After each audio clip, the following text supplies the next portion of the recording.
Magandang araw mga ka-hunter. So welcome po sa ating YouTube channel. So ang topic po natin ngayon is totoo po nga ba yung anti-detector? Siguraduhin nyo pong nakasubscribe kayo and nakahit yung notification bell para wala po kayong ma-miss sa mga gagawin kong video na makakatulong sa mga treasure sites nyo.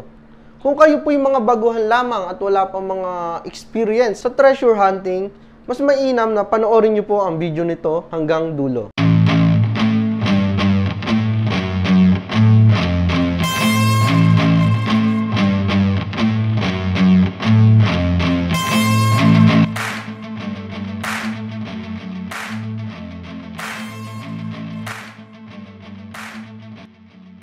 Pabala!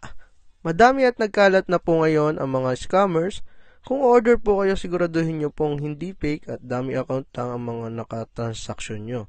Mas maigi pa din po na mag-order kayo sa mga authorized dealer tulad po ng Bourbon Electronica. Kung mag-order naman po kayo, tawag naman po kayo sa mga number na ito para sa mabilis na transaksyon. So, simulan po natin sa anti-detector. Totoo po nga ba yung anti-detector o isang haka-haka lamang? So, sa akin po, hindi po siya totoo. Kasi po, ang tanging makakaharang lamang sa detection ng metal detector is tanging metal lang din po. At sinasabi kasi nila na meron ibang elements na nakakaharang doon sa mga detection ng metal detector. Ang hindi niya po na-detect is yung kahoy, shell, tubig, asphalt, concrete, at yung mga bato po na ibang klase na bato, hindi rin niya po yun na-detect. So, meron lang pong pagkakataon na mataas yung mineralization, kaya po na-detect ang isang mga bato, mga basan lupa. So, meron po mga settings ang metal detector na nakakancel po yung mga ganong klaseng mineralization. Ang karamihan tanong po kasi yung sa asphalt, lalo na po dyan. Pag nakakita na sila ng asphalt, uy, anti-detector to. Hindi po siya anti-detector. Ang isang asphalto is, dapat alam nyo po yung composition niya o yung halo. Ang halo po ng isang asphalto na ginagamit is isang gravel rock na mataas yung mineralization. Mataas yung mineralization niya kaysa sa normal na lupa. So, talagang tutunugan nyo ng mga metal detector. Pero ang ginagawa po dyan is babawasan nyo lang po yung sensitivity, then ground balance, then lalalim na po ulit yung metal detector nyo. At kung may target po sa ilalim ng asphalto, ay tatagusan niya lang po yun. At madedetect nyo yung nasa ilalim nun. Nakadepende po sa metal detector na gagamitin nyo kung yan ba ay legit. Pag legit po kasi madali po siyang gamitin na i-ground balance mo, tapos hindi po siya matunog. Ganun po yung mga legit na metal detector.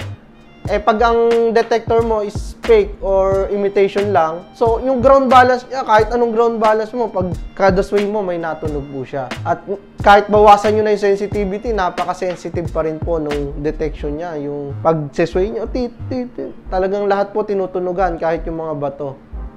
Kahit nabawasan nyo na yung sensitive. Kaya mas mainam pa rin po na bibili po kayo sa mga authorized na nagbebenta po talaga ng mga metal detector o mga pan-treasure hunting equipment. So, isa na po dyan yung Bourbon Electronica. So, yan. Kaya po, hindi po anti-detector ang asphalt o yung mga parang uling na nadedetect nyo. At yung pangalawang tanong naman po, yung mga concrete naman daw. Meron daw, ano po yung concrete? Concrete bolt daw yun. Pero ang tinitibag nila, 3 araw na, matigas pa rin yung tinitibag nila. So, hindi po ganun yun. Pag concrete bolt po ang na-experience nyo, so ang concrete bolt, lagi pong, ang baon ng hapon is laging may kabilya o yung mga steel bar. Saka yung pong matagal na istruktura na nasa ilalim, yung kasing concrete bolt, pinaglalagyan nyo ng gold. O doon po pinapatas sa loob nun yung gold. Siyempre po, kailangan ng walling nun. So, yung sa walling na yun, nilalagyan nila ng steel bar para po pampatibay dun sa walling. Pero po, ang isang istruktura, habang natagal po, is lalo pong nalambot. So, pag tiniktik mo at 3 araw na, is nag-ano ka pa rin, nagtitiktik ka pa rin, natural process po yun na bato. Pero kung pagtiktik mo, 2 oras lang, natibag na. Siyempre, may open space sa loob yun. Ganun po yung mga concrete bolt. Hindi po yung sobrang tigas. Normal po yun, yung sobrang tigas na concrete, bolt. Kaya dapat may steel bar. So, kung may steel bar sa unahan, hindi mo naman mape-penetrate ng metal detector yung nasa loob nun. So, ang una mo talagang madedetect is yung steel bar, bago yung gold. So, meron namang ibang nagtatanong na, sir, di cancel na lang yung steel bar para gold na lang yung madetect. Hindi po pwede yung ganun. Pag kinancel mo ang bakal sa metal detector, sama na po yon yung nasa loob nun. Maaari kung nasa unahan yung gold, tapos nasa ilalim yung bakal. Kung ano po yung nasa unahan at kinancel mo yon, hindi mo na rin madedetect yung pati yung nasa ilalim. Ganun po yun. Kaya, kung treasure hunter po kayo, hindi po mahalaga kung anong klaseng metal ang nadedetect nyo. Ang pinakamahalaga po is size ng target. So, kung ganito kalaki po yung size ng target, possible treasure po yun.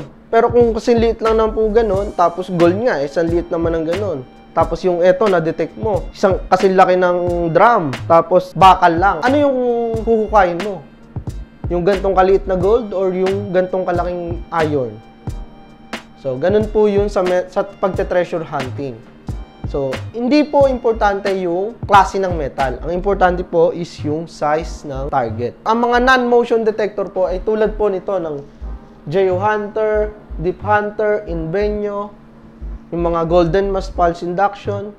Yun po yung mga nakakakuha ng size. Yung mga motion detector po, yan po yung mga pang-hobby tulad po ng mga to, mga Simplex, mga GoFind, mga Bankish. So yan, kaya dapat alam nyo kung paano gumana ang metal detector nyo. At hindi po kayo naniniwala sa mga sabi-sabi na mga ano po. Hindi po, alamin nyo po kung paano gumagana at paano nga ba nagbaon ng hapon noong araw. So doon po, mas mapalapit kayo sa treasure at hindi kayo mapapagod, hindi masasayang ang oras nyo sa pag-treasure. Kung order naman po kayo sa akin, so tawag lang po kayo sa mga number na ito. Yan. Then, kung hindi ko po masagot ang mga tawag nyo, mag-text lamang po kayo at panigurado po sasagutin ko po yun.